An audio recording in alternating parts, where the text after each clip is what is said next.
ஒருத்தருடைய பிறப்பை வைத்து நீ குருமூர்த்தி பிறந்தவனு பேசுறாரு ஒருத்தர், தமிழ்நாட்டினுடைய மிக முக்கியமான தலைவர். அப்போ இத்தனை வருஷமா நீங்க பண்ணது எல்லாமே அந்த ஒரு சொல்லே வந்து முடிஞ்சிருச்சு. அப்போ வந்து உங்க அம்மாவை திருப்பி கேட்கலாமா அதை?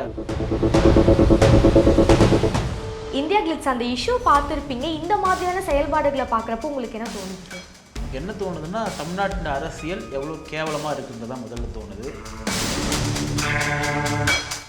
செருப்பு தூக்கி அடிக்கக்கூடிய அந்த இஷ்யூ இருக்கு இல்லையா, இது ஒரு கேவலமான மோசமான ஒரு செயல். அந்த செருப்பு எடுத்து அடிச்ச நபர் கொடுத்த வீடியோ விளக்கத்தை நான் பார்த்தேன். கட்டுப்பாடு தான் இருந்தேன், பயங்கரமா நான் கையை கட்டிட்டு உட்காந்துட்டு இருந்தேன். நான் அங்கே எழுது போறவங்களும் நான் உட்கார வச்சேன். நான் அதையும் மீறி தமிழ் மொழியை வந்து பெரியார் பேசாத வந்து பேசுனதுனால கோவம் வந்துருச்சு. என் எதிர்ப்பை பதிவு செய்யறதுக்கு நான் வந்து செருப்பு எடுத்து அடிச்சேன்னா, அப்போ எல்லாரும் அவன் எதிர்ப்பை பதிவு செய்யறதுக்கு என்ன பண்ணலாம்? செருப்பு எடுத்து அடிக்கலாமா? இப்போ என் எதிர்ப்பை பதிவு செய்யறதுக்கு அப்போ நான் கத்தி எடுத்து குத்து.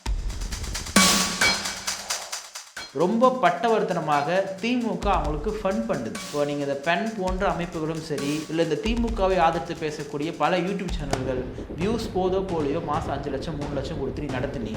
என் நோக்கம் என்ன அப்படின்னா, திமுகவை எவன்லாம் கார்னர் பண்ணுறானோ அவங்களாம் நீங்கள் வந்து இழிவுபடுத்துறது.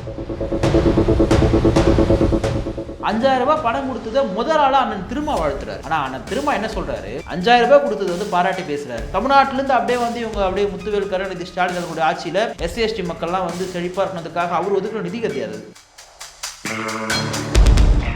திராவிட கழகத்துல ஊர் ஒருத்தரோடு கிடையாது. நாம் தமிழ் கட்சியில் ஒவ்வொரு ஊர்ல 10 பேர் இருக்காங்க. அப்ப எல்லாரும் இறங்கி அடிச்சா ஆகும். திராவிட கழகத்துல ஆள் இருக்காங்களா? விஜய் கட்சியில வந்து இளைஞர்கள் இருக்காங்க, VC இளைஞர் இருக்காங்க. மற்றபடி பார்த்தீங்கன்னா நாம் தமிழ் கட்சி தான் இளைஞர்கள் இருப்பாங்க. உங்களுக்கு கம்யூனிஸ்ட்லயோ திமுகலையோ காங்கிரஸோ இளைஞர்கள்லாம் கிடையாது.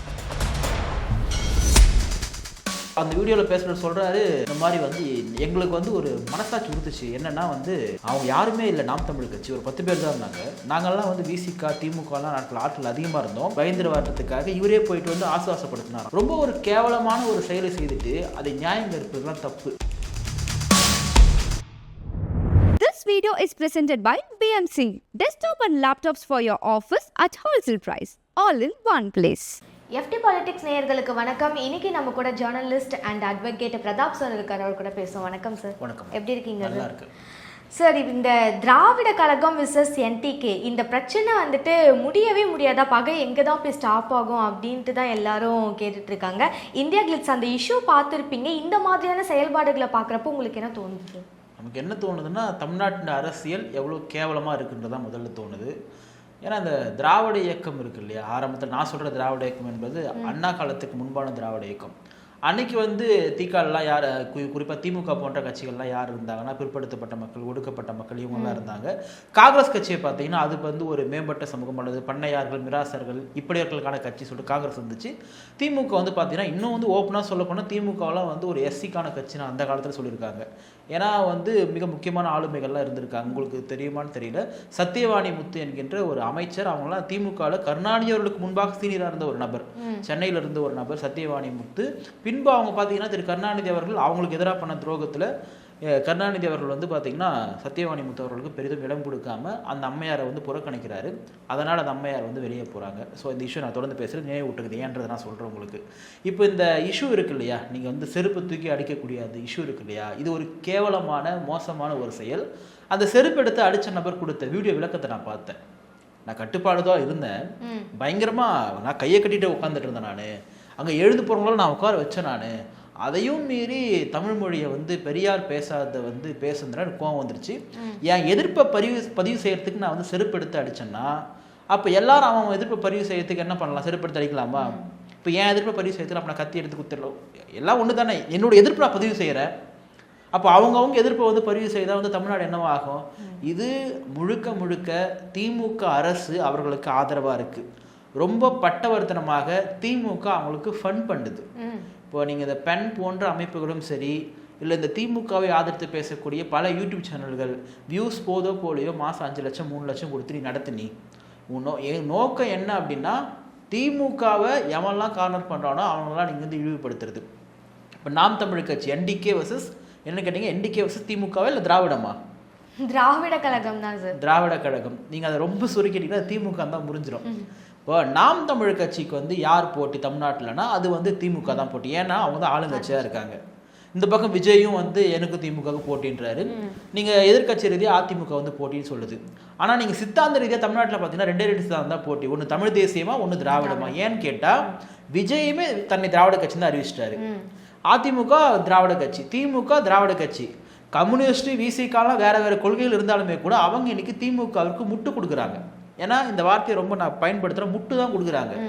எல்லாத்துக்கும் முட்டு கொடுக்கக்கூடிய கூட்டணி கட்சிகள் வந்து தங்களுக்கான தனி சித்தாந்தம் பேசுவதற்கான தார்மீக உரிமையை அவங்க இழந்துடுறாங்க. உதாரணத்துக்கு பெண்களுக்கு வந்து 5000 ரூபாய் பணம் கொடுக்குறாங்க.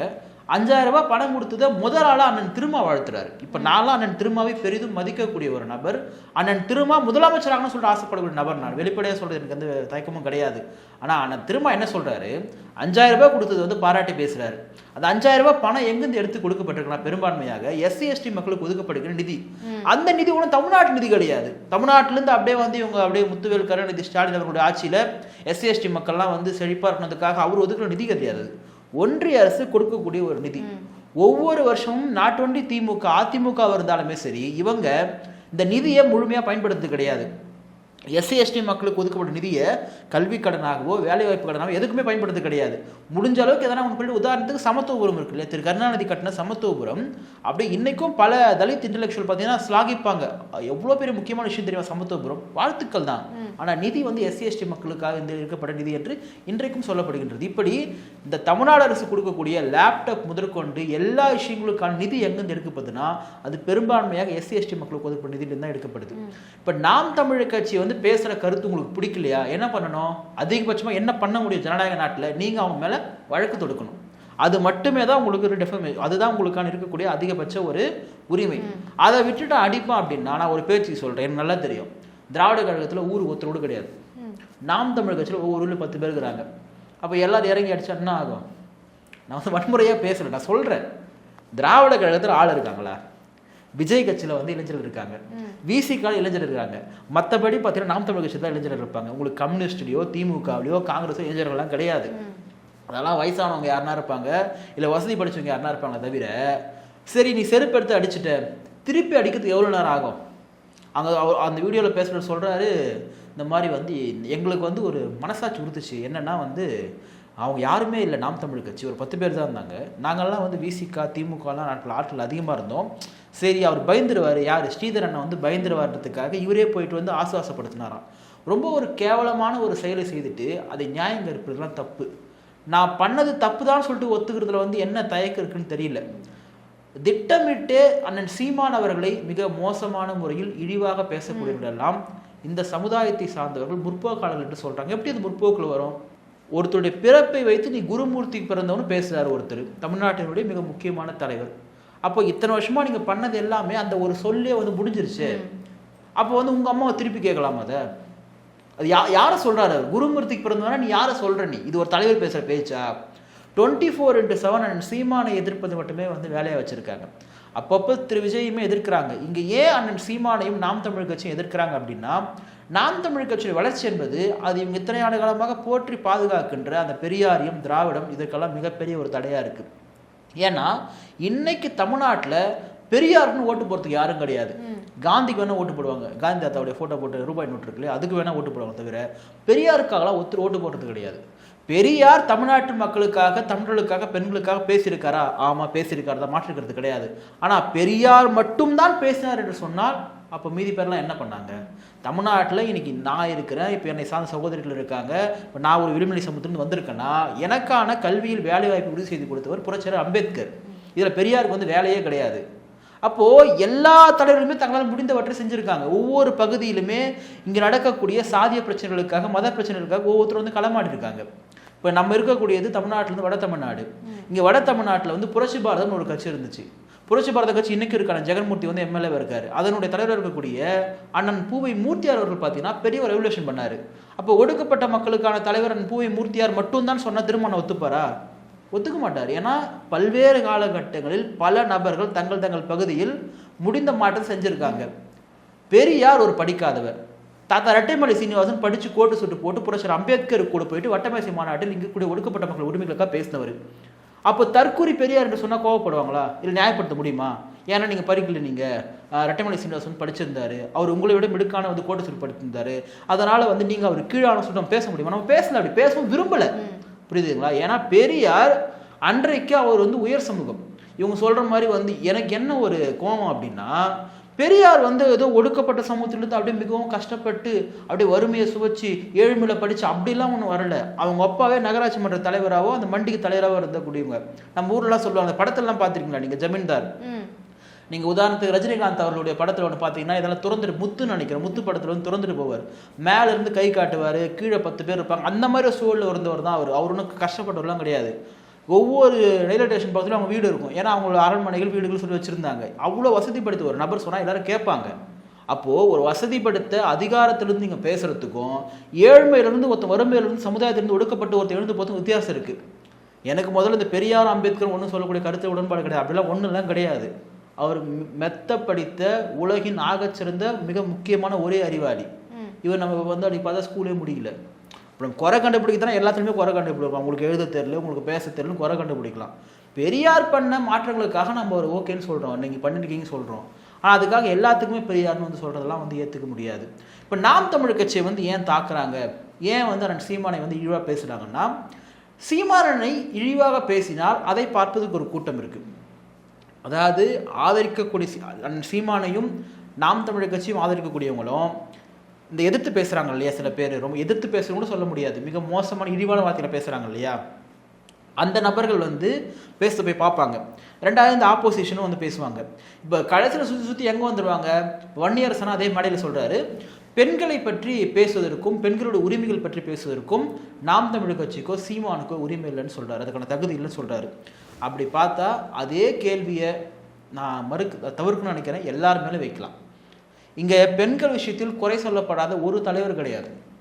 அண்ணாவுடைய சட்டமன்ற உரையை வந்து எடுத்து கேளுங்க. அவர் யாரை பத்தினி என்று பேசினார், யாரை வந்து முற்றும் துறந்த முனிவர் என்று பேசினார் சொல்லிட்டு இருக்கும். அப்போ ஐயா கருணாநிதி அவருடைய தனிப்பட்ட வாழ்க்கை முறைன்றது என்ன வேணா இருக்கலாம், சரிங்களா? அவருக்கு அது எத்தனை மனைவி, அவருக்கு எத்தனை பிள்ளைங்க, இதெல்லாம் தேவையில்லாத விஷயம். கருணாநிதி அவருடைய அரசியல் விமர்சனம் பண்ண நீ அப்படி பார்த்தா அம்மையார் ஜெயலலிதா அவர்களுக்கு எம்ஜிஆருக்கு உறவை பேசுவாங்க. அதெல்லாம் தேவையில்லாத விஷயம் நான் சொல்கிறேன். நான் இப்போது தமிழ்நாட்டு ஆக்ஸ் எல்லாரும் என்ன சொல்லிட்டுனா, இன்னைக்கு கரெக்டாக எல்லா பேரும் நான் சொல்லலாம். ஐயா ராமதாஸ் யார், இப்போ அவரை பற்றி அவரை சொல்லலையா? ராமதாஸ் ஐயாவோட 2வது மனைவி இப்போ தான் கண்டுபிடிச்சிருக்காங்க, சரிங்களா? நான் என்ன சொல்கிறேன், அதுக்காக ராமதாஸ் அவர்கள் வந்து அந்த வன்னிய சமூக மக்களுக்காக போராடவே இல்லை, அவருடைய வாழ்க்கையை மொத்தம் புறக்கணிச்சா அது வந்து வேறு விஷயமாயிடும். நமக்கு ராமதாஸ் அவருடைய அரசியல் மீதும் அவர் இருக்கக்கூடிய அரசியல் செயல்பாடுகள் மீதும் 100% எதிர் நமக்கு இருக்குது. ஆனால் அந்த மக்களுக்கு அவர் பேசியிருக்காரு. அப்போ ஐயா ராமதாஸ் அவர்கள் வந்து இருக்கக்கூடிய அவங்களுடைய இவங்க சொல்கிறாங்க இல்லையா, அவங்க கட்சியில் இருக்க அவங்களுடைய இயக்கத்தை சார்ந்த வன்னிய சங்க தலைவர் தான் சொல்லுவார், அது வந்து அவர் வச்சிருக்காரு அப்படி இப்படின்னு சொல்லிட்டு பேசுவார் ஒருத்தர். இப்போ ப்ராப்ளம் பண்ணப்போ டக்குனு ஒரு பேர் வந்து எனக்கு வரல, சரிங்களா? ஆனால் அதையெல்லாம் பேசுறது தேவையில்லாத விஷயம். நீங்கள் எந்த தலைவருமே வந்து நீங்கள் அவங்களுடைய பெண்கள் சார்ந்த விஷயங்களை அணுகிறீங்கன்னா நீங்கள் யாரையுமே தேட முடியாது. அப்படிலாம் யாரும் கிடையாது. நான் என்ன சொல்கிறேன், ஒருத்தருடைய பெட்ரூமில் போய் நெட்டி பார்க்கக்கூடிய உரிமை யாருக்கும் கிடையாது. இப்போ விஜய் அவருடைய அரசியலில் எனக்கு 1000 முரண்கள் இருக்குது. ஆனால் அதுக்காக போயிட்டு அவர் யாருக்கு ஃப்ளைட்டில் போகிறாருன்னு நான் பேசினா அது சீப் பாலிடிக்ஸ். அந்த சீப் பாலிடிக்ஸை தான் இன்றைக்கி திமுகவும் இந்த திமுகவிற்காக அறிவாலயத்தில் வேலை செய்கின்ற அல்லது வாங்கி திங்கிற சில பல பண்ணிகிட்டு இருக்காங்க.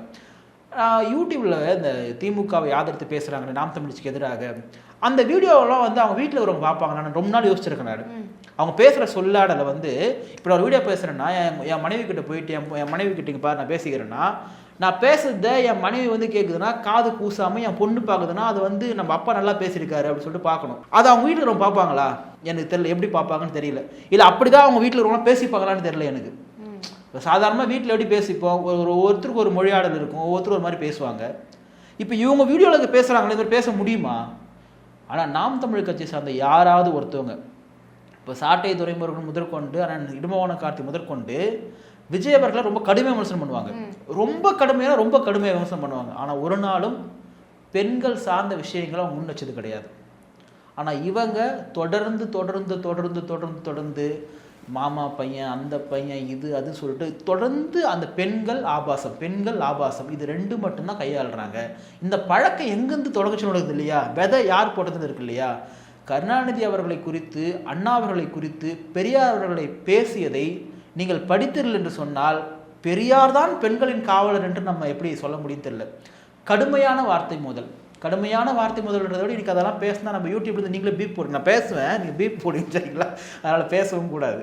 ஏன்னா அந்த அளவுக்கு மிக மோசமான வார்த்தைகளை வந்து கையாண்டிருக்காங்க. ஏன்னா அன்னைக்கு இவங்களுக்கு வந்து ஆகலை, அதனால் பேசியிருக்காங்க. அந்த அளவுக்கு மிக மோசமாக. இப்போ என்னுடைய மொழியை வந்து திரு பெரியார் அவர்கள் வந்து இவ்வளோ பேசியிருக்காருன்னா பேசியிருக்காரு தான். ஆனால் அதுக்கு ஒரு காரணம் சொல்கிறாங்க. என்ன காரணம்னா, அப்படியெல்லாம் சொன்னால் தானே நீங்களாம் இங்கிலீஷ் கற்றுப்பீங்க. இப்போ நீங்கள் ஒரு தாய்மொழி சார்ந்தன்னு வச்சிங்களா, உங்கள்கிட்ட வந்து உன் மொழியெல்லாம் ஒன்றுமே கிடையாது, உன் மொழி ஒன்றுத்துக்கு லாகி கிடையாது, என்ன ஆகுது உன் மொழியிலனா கோவம் வரும். உங்களுக்கு நியாயமாக கோவம் வரணும். எனக்கு கிடையாது ஏன் மொழி. ஆனால் எனக்கு கோவமே வராமல் நான் ஏன் தெரியுமா உங்களை சொன்னேன், ஏன்னா உங்கள் மொழியில் வந்து ஆங்கில வார்த்தைகளுக்கான பொருள் அதிகமாக இல்லை, உங்கள் மொழியில் வந்து புதிய புதிய விஞ்ஞானிகள் கண்டுபிடித்ததுக்கான பொருள்கள் அதிகமாக இல்லைன்னு சொன்னால சப்பக்கட்டு கட்டுறது. இதை தான் இன்றைக்கி நியாயப்படுத்திட்டு இருக்காங்க. அன்றைக்கி பெரியார் ஏன்னு சொன்னார் தெரியுமான்னு சொல்லிட்டு. இதே பெரியார் தான் இப்போ பராசக்தி படம் எடுத்தாங்கல்ல, பார்த்தீங்களா? எப்படி இருந்துச்சு பராசக்தி படம்? எங்கே இருந்துச்சு? எப்படி இருந்துச்சு சொல்லுங்கள்? நல்லா இருந்துச்சா? பராசக்தி படத்தில் வந்து பெரியார் வந்தாரா? நான் கேட்குறேன், பெரியார் வந்தாரான்னு கேட்குறேன். பெரியார் வரல. ஏன்னு கேட்டால், பெரியார் வந்திருந்தால் இன்றைக்கு பெரியாருடைய ஆட்சி நடந்திருக்காது. அந்த காலகட்டம் என்பது திரு காங்கிரஸ் கட்சியையும் காமராஜரையும் பெரியார் ஆதரிக்கிறார். ஏன்னு கேட்டால், அண்ணாதுரை வெளியே போகிறாரு. அண்ணாதுரை வெளியே போயிட்டு திமுக அன்றைக்கு மாணவர்கள் எல்லாம் ஒருங்கிணைத்து தமிழுக்காக தமிழ் மொழிக்காக களத்தில் நின்னாங்க. ஏன்னா எனக்கு திமுக மேலே உடன்பாடு கிடையாது, பெருசாக பிடிக்கவும் பிடிக்காது. ஆனால் அதுக்காக நடந்த உண்மையை நாம் மறுக்க முடியாது இல்லையா? திமுகவின் பால் திமுக கூப்பிட்டதுனால பல மாணவர்கள் ஹிந்தி எதிர்ப்பு களத்தில் நின்றார்கள். ஆனால் அதற்கு முன்பு வரை ஹிந்தி எதிர்த்திருந்த பெரியார் 1960க்கு பிறகாக நடந்தப்பட்ட அந்த மொழி போராட்டத்தில் அவர் ஹிந்தி எதிர்ப்பு போராட்டத்தை எதிர்க்கக்கூடியவர்களை மிக மோசமான முறையில் சொல்ல பயன்படுத்தினார். இவங்களாம் சுட்டு தரலாம், என்ன பண்ணிட்டு இருக்கானுங்க அப்படின்னு சொல்லிட்டு சொன்னார். காரணம் என்னன்னா, காமராஜர் ஆட்சிக்கு வரணும். சரி, அப்போ காமராஜர் ஆட்சிக்கு வரணும், ஹிந்தி மொழி வந்துடலாமா? காங்கிரஸ் ஆட்சிக்கு வரணும், ஹிந்தி மொழி வந்துடலாமா? இது எப்படி சரியான ஒன்று ஆகும்? ஒரு நபர் வந்து சரியா இருக்காரு, அவர் கொண்டு போற தத்துவம் சரியா இல்லைன்னா ஆதரிக்க முடியுமா? தத்துவமும் சரியா இருக்கணும், நபரும் சரியா இருக்க முடியும். இல்லை தத்துவம் மட்டும் சரியா இருக்குது வந்து நிற்கிற தற்கூரியா தான் நம்ம என்ன பண்ண முடியும்? நானும் பெரியார் தான் பேசுறேன், நானும் அம்பேத்கர் தான் பேசுறேன்னு சொல்லிட்டு ஒண்ணுமே தெரியல தற்கூரிகள் ஆட்சி பண்ணா அந்த நாடு என்ன போகும்? நாசனமா தான் போகும். அப்ப ரெண்டுமே சரியா இருந்தால் ஆதரிக்க முடியும். அப்ப பெரியாருடைய ஸ்டாண்ட் என்பது அதில் தமிழ் மொழிக்கும் தமிழர்களுக்கும் எதிராக இருந்துச்சு. இதை வந்து திராவிட கழகத்தை சார்ந்தவங்க மறுப்பாங்களான்னு தெரியல, ஏன்னா அதுதான் நடந்த உண்மை. அது அப்போ எல்லா வரலாற்று ரீதியாகவும் தான் திரு சீமான் அவர்கள் வந்து விமர்சனம் வைக்கிறாரு. ரெண்டாவது நான் என்ன கேட்குறேன், பெரியார் ஒன்றும் விமர்சனத்துக்கு அப்பாற்பட்டவர்களாம் கிடையாது. யார் ஒரு நபர் விமர்சனத்துக்கு அப்பாற்பட்டவர்களாம் கிடையாது. இன்னைக்கு திராவிடத்தை என்ன மீறி தொட்டு உள்ள போக சொல்லணும்னு சொல்லிட்டு அண்ணன் திரும்ப சொல்றாரு இல்லையா? இவராவது சீமானனாவது பார்த்தீங்கன்னா சும்மா வாயில பேசிட்டு போறாரு சரிங்களா? தாய்மண் பத்திரிகையில பெரியார் மீது வைக்கக்கூடிய விமர்சனங்களை அண்ணன் ரவிக்குமார் அவர்களும் தாய்மண் பத்திரிகை விசிகாவுடைய பத்திரிகை கட்டுரையா அறிக்கையா பெரியாருக்கு எதிராக எழுதுனது விசிகா, அண்ணன் ரவிக்குமார், அண்ணன் திருமா. அப்போ நீங்கள் பண்ணால் மட்டும் அது சரி, புதுசாக வந்து பண்ணால் தப்பாது. இவராவது வாயில் தான் பேசுகிறாரு, அவங்க வந்து எழுதி வச்சிருக்காங்க. அப்போது இதை தான் அண்ணன் சீமான் அவர்கள் பண்ணுறாரு. ஒரு வரலாற்று திரிவை மாற்ற வேண்டியது, இப்போ நீங்கள் ஒரு ஆட்சி மாற்றத்தை முன்னெடுக்கிறீங்கன்னா, நாம் தமிழ் கட்சி வெறும் ஆட்சி மாற்றத்தை முன்னெடுத்துல, அவங்க ஒட்டுமொத்தமாக அடிப்படை மாற்றம் செய்கிறாங்க. அப்போ பண்பாட்டு ரீதியாக அரசியல் ரீதியாக எல்லாத்தையும் மாற்றம் செய்யறப்போ வரலாற்றையும் மாற்றம் செய்ய வேண்டிய அவசியம் இருக்கிறது. இப்போ நான் வந்து அடிப்படையில் பார்த்தீங்கன்னா, நான் வந்து ஸ்கூலில் வந்து நான் வரலாறு படித்தேன். நான் வந்து என் ஸ்கூல்லேருந்து எல்லா டீச்சரும் ரொம்ப க்ளோஸாக பழகக்கூடிய நபர். எனக்கு சுதந்திரம் ஏன் சீக்கிரமாக கொடுத்தாங்கன்றது என் வரலாற்று ஆசிரியர் ஒன்று சொன்னார். அதை கேட்டு நான் ஷாக் ஆகிட்டேன், என்னடா இவ்வளோ சீப்பாக நடந்திருக்காங்கன்னு சொல்லிட்டு. ஏன்னா ஒரு உண்மை வரலாறு என்பதை முழுசாக சொல்றவும் முடியாது. அதுக்காக வரலாறு நமக்கு தெரியும் பொழுது அதை மாற்றாமல் இருக்க முடியாது. இப்போ காந்தி அவர்களே எல்லாரும் கொண்டாடுறாங்க இல்லையா? எனக்கு காந்தி மீது மிகப்பெரிய ஒரு வெறுப்புணர்வே இருக்குது. நான் வெறுப்புணர்வு இருக்குன்னு சொல்கிறேன். ஏன்னு கேட்டால் ஒரு அம்பேத்கருக்கு நேர் எதிராக இருந்ததுக்காக. அப்போ உங்களுக்கு எல்லா வரலாறுமே வந்து மாற்றப்படுது. இப்போ சொல்லலையா, சாவர்கர் வந்து குல்புல் பறவையில் ஏதோ பறந்தாரு சொல்லிட்டு சொல்கிறாங்க இல்லையா? அதெல்லாம் நகைச்சுவையாக கூட இருக்கலாம். ஏன்னு கேட்டால் அவன் அதிகாரத்துக்கு வரும்பொழுது அதை மாற்றுறான். அப்போ நாம் தமிழ் கட்சி அதிகாரத்துக்கு வரும்பொழுது தமிழர்களுக்கான வரலாற்றையும் உண்மையான தமிழர் வரலாற்றையும் உண்மையாக தமிழ் மொழிக்கு யாரெல்லாம் வந்து பாடுபட்டார்கள் என்பதை சொல்ல விரும்புகிறாங்க. அண்ணன் திருமா அவர்கள் அண்ணன் சீமானையும் விஜயும் பார்த்தீங்கன்னா RSS பிஜேபி பெற்றெடுத்த குழந்தை அப்படின்ட்டார். ஆனால் அதே அண்ணன் சீமான் யாரெல்லாம் பெரியார் என்பது எனக்கு பெரியார் எங்கள் அண்ணன் திருமா, ஏன்னா அவருடைய உழைப்பும் அவருடைய அர்ப்பணிப்பும் தியாகமும் மிகப்பெரியது. அதை நான் இன்னைக்கும் நான் மறுக்க மாட்டேன். தமிழ்நாட்டில் 24 மணி நேரம் முழிக்கக்கூடிய ஒரு மிக முக்கியமான தலைவர் திருமாதான். அவருக்கும் தனிப்பட்ட சுகபோக வாழ்க்கைலாம் கிடையாது. ஆனால் அவ்வளோ மட்டும் திமுக கிட்ட போகிறதுனால நமக்கு கோவம் வருது. நீங்கள் அவ்வளோ உழைக்கிறீங்க, இதெல்லாமே பண்ணிட்டு கூட 4 சீட்டில் போயிட்டு சமரசமாயிடுறீங்க அப்படின்னா ஒரு கோவம் வருது. அவருக்கு அவர் தரப்பில் ஒரு நியாயம் சொல்லலாம். ஆனால் வெளியே இருந்து பார்க்கும்பொழுது எதுக்கு இதெல்லாம்? ஒரு குடும்பத்துக்காகவா? ஒருத்தர் முதலமைச்சராகிறதுக்காகவா? அடுத்து இன்ப நிதி முதலமைச்சராக நான் சாக மாட்டேன்னு சொல்லிட்டு எம்எல்ஏ காத்துட்டு இருக்காரு. இவங்களெல்லாம் பார்க்கறதுக்காக பண்ணிட்டு இருக்காங்க. இது என்னை பொறுத்த வரைக்கும் பார்த்தீங்கன்னா ஒரு வாரிசு அரசியலையும் ஊழல் அரசியலையும் சாதி அரசியலை ஊக்குவிக்கின்ற அரசியலையும் ஆதரிப்பவர்களும் அயோக்கியர்கள் தான். ஒரு நாளும் மாட்டுக்கிறது கிடையாது. இப்போ நான் முதல் முறையாக ஓட்டு போட்ட என்னுடைய ஓட்டு என்பது பார்த்தீங்கன்னா மக்கள் நல கூட்டணி ஓட்டு போட. அப்போ தான் எனக்கு முதல் முறையாக ஓட்டுரிமை கிடைக்கப்பட்டுச்சு. மக்கள் நல கூட்டணி விஜயகாந்த் வேட்பாளர். இப்போ எனக்கெல்லாம் நான் சாதியத்துக்கு ரொம்ப கடுமையான நபர். என்னுடைய பகுதியில் பார்த்தீங்கன்னா இன்னும் வேட்பாளர் பேர் பின்னாடி நாயுடுன்னு தான் வரும். இருந்தாலும் நான் ஓட்டு போடுவேன். ஏன்னு கேட்டால் ஒரு மாற்றம் வரணும், அண்ணன் திரும்ப இருக்காரு, யாரோ ஒருத்தர் வர போகிறாங்க, ஒரு கூட்டம் ஓட்டு போட்டேன் நான்.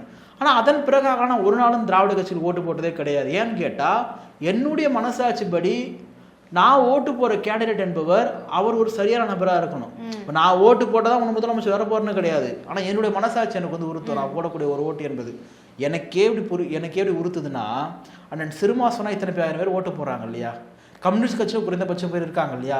அப்போ இவங்கெல்லாம் எதன் அடிப்படையில் இந்த திமுக போன்ற கட்சியில் ஆதரிக்கிறாங்கிறத நமக்கு புரியல. அண்ணன் வேல்முருகன் அவர்கள் எனக்கு தெரிஞ்சு போன வாரம் வரைக்கும் 2 சீட்டு கொடுக்கலாம் கூட்டணி விட்டு போயிடுவேன் அப்படின்ற மாதிரி பேசிட்டு இருந்தார். இப்போ பார்த்தீங்கன்னா மிக தீவிரமான திமுகவுடைய பக்தர் ஆகிட்டார். அப்போ நீங்கள் உங்களை எதில் காம்ப்ரமைஸ் பண்ணுறீங்க? அது சீட்டா இல்லை நோட்டா? அது நமக்கு புரியல. இங்கே 2 பேருடைய வளர்ச்சி தான் திமுகவிற்கு மிகப்பெரிய ஒரு அச்சுறுத்தலாக இருக்குது. இப்போ பாஜக தமிழ்நாட்டில் இவங்க சொல்கிற மாதிரி கால் ஊன்றிடும், வேர் ஊன்றிடும், உள்ளே வந்துடும், அதெல்லாம் ஒன்றும் வராது. வந்துச்சுன்னா ஆல்ரெடி வந்துட்டு தான் இருக்குது. இப்போ 4 எம்எல்ஏ இருக்காங்க, அவங்க தாமரை சின்னத்தில் இருக்காங்க. அப்போ வந்துச்சு தானே. இன்னும் தெளிவாக சொல்ல போனால் அண்ணாமலை அவருடைய வருகைக்கு பிறகு தமிழ்நாட்டில் பிஜேபி இளைஞர்கள் மத்தியிலே கொஞ்சம் வலுவடைஞ்சு தான் நான் சொல்லணும். எனக்கு உண்மை சொல்கிறதுல எந்த தயக்கமும் கிடையாது. அப்போ இவங்க சும்மா வாயிலே பேசிட்டு வந்துடும்னா வந்துருச்சு ஆல்ரெடி. ஆட்சிக்கு வர முடியுமா? ஆட்சிக்கெல்லாம் பாஜக ஒரு நாளும் தமிழ்நாட்டில் வருவதற்கான வாய்ப்பு என்பது கிடையாது தான். அப்போ இது யார் ஏமாத்துற வேலை? அப்போ உங்களுடைய தனிப்பட்ட ஆதாயத்திற்காக, கூட்டணி கட்சியுடைய தனிப்பட்ட ஆதாயத்திற்காக ஒட்டுமொத்த தமிழர்களையும் இவர்கள் தங்களுடைய சுயநலத்திற்காக பயன்படுத்திக் கொள்கிறாங்க. ஸ்டாலின் ஆச்சு வரணும்னு சொல்கிறீங்க, சரி ஓகே வந்துருச்சு, யாருக்கு என்ன லாபம்? இதே அண்ணன் திரும்ப தானே கேட்குறோம், நம்ம வேங்கவேலி தீர்வு வந்துருச்சா? மேல் பாதையில் என்ன ஆச்சு? இப்போது கோயிலுக்கு 2 பேருக்கு பிரச்சனை அப்படின்னா கோயிலை பூட்டுறது புரட்சி கிடையாது, அதை திறந்து 2 பேரும் உள்ள அனுப்புறது தான் புரட்சி. கோயிலை பூட்டாங்க பார்த்தீங்களா, அது மேட்ரு கிடையாது. அது யார் வேணால் பண்ணுவாங்க, அதிகாரிகள் யார் வேணால் பண்ணுவாங்க. இந்த பிரச்சனைகள் அப்படின்றது தொடர்ந்து அதிகரிச்சுட்டே வருது. இப்போ இஸ்லாமியர்களை பாதுகாக்கணும்னு சொல்கிறாங்க திமுக மிக தெளிவாக இஸ்லாமிய குற்றவாளிகள் சிறையில் இருக்காங்களே அவங்க விடுதலை பண்ண முடியாது அப்படின்னு சொல்லிட்டு ஒரு தீர்மானத்தை கொண்டு வராங்க. முடியவே முடியாதுன்னு சொல்கிறாங்க. அதற்கு அண்ணன் நாலு ஷானவாஸுடைய ஸ்பேஸ் என்ன? அவர் என்ன பேசியிருக்காரு? முட்டு தான் கொடுத்துருக்காரு. அப்போது இந்த இஸ்லாமிய கட்சிகளாக இருக்கட்டும் அல்லது தலித் கட்சிகளாக இருக்கட்டும் இவங்கெல்லாம் திமுகவிற்கு ஆதரவின் மூலமாக தங்களுடைய சுயநலத்திற்காக இவர்கள் மக்களை பலிக்காடாகிறாங்க, தங்கள் நம்புகின்ற மக்களை பலிக்காடாக்குறாங்க. சரி, இதில் விஜய் கட்சியும் அல்லது அண்ணன் சீமானுடைய கட்சியும் எங்கே மாறுபடுது அப்படின்னா, விஜய் அவர்கள் ஓரளவுக்கு இந்த பேருக்கு சமூக நீதி பேசுகிறாரு, ஆனால் உள்ளவே பார்த்தீங்கன்னா திமுகவே பரவாயில்ல அப்படின்ற மாதிரி தான் இருக்கான். அங்கே நம்ம உள்ளவே பார்க்கும்பொழுது திமுகவே பரவாயில்லன்ற மாதிரி தான் இருக்கான். அப்போ இன்றைக்கு இருக்கக்கூடிய கள சூழலில் தமிழர்களுக்காக நேர்மையாக சமரசம் இல்லாமல் நிற்கக்கூடிய ஒரு கட்சியாக நாம் தமிழ் கட்சிக்கு இருக்குது. அப்போது இன்னைக்கு இல்லைனாலும் என்னைக்காவது நிச்சயமாக இவங்க சொல்கிறாங்களே இன்ப நிதி உதயநிதி இவர்களுக்கெல்லாம் எதிராக நிற்க போவது அது நாம் தமிழ் கட்சியினுடைய தமிழ் தேசியமாக தான் இருக்கும். அப்போ இதை எந்த அளவுக்கு நம்ம மோசமான முறையில் பண்ண முடியும்? அண்ணன் சீமானவர்கள் மீது விமர்சனம் பண்ணுறதுக்கு பல விஷயங்கள் இருக்குதா, நான் இல்லைன்னா சொல்ல. ஆனால் என்ன விமர்சனம் பண்ணணும்? அரசியல் விமர்சனம் பண்ணணும். அவர் அவருக்கும் அவர் மேலே வழக்கு கொடுத்தாங்க இல்லையா, அந்த வழக்கு எடுத்துக்கிறது இது சம்மந்தமான வழக்காக இது. சீமானவர்கள் போடக்கூடிய மாநாடு விமர்சனம் பண்ணுங்க, அவர் பேசக்கூடிய பேச்சு விமர்சனம் பண்ணுங்க. அதை விட்டுட்டு ஒரு தனிப்பட்ட நடிகை வைக்கக்கூடியதை நீங்கள் இதையே நான் உள்ளே கொண்டு வரேன் அப்படின்னா, இந்த யூடியூபர் தான் தொடர்ந்து தொடர்ந்து தொடர்ந்து தொடர்ந்து தொடர்ந்து அந்த நடிகை கிட்ட பேசுறது, அதை எடுத்து போடுறது, இதையே பண்ணிட்டு இருந்தாங்க. அப்படி பண்ணால் இங்கே பல முதலமைச்சர்கள் பேரே பல பேரில் அடிபட்டிருக்கு, பல பேர் நியூஸ் பேப்பர்லேயே வந்திருக்கு. அப்போ அதை எடுத்து போடலாமா?